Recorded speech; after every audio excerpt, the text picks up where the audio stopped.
อีกแล้วเอาอีกแล้ว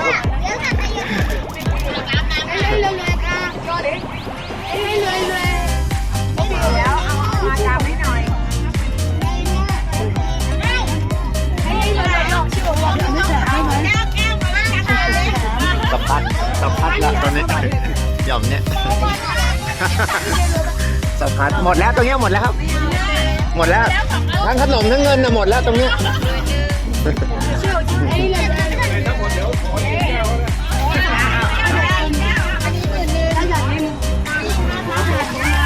โน่นแทนที่โน่น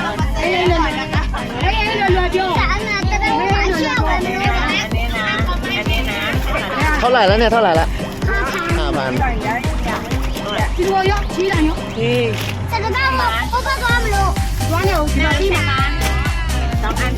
แต่เอาไป4ได้ไหมเอาปะอันนี้งาดาลอยค่ะอันนี้งาดาอันนี้งาดาสีดำอะไรกันไอ้ยังเลยกระดิ่ง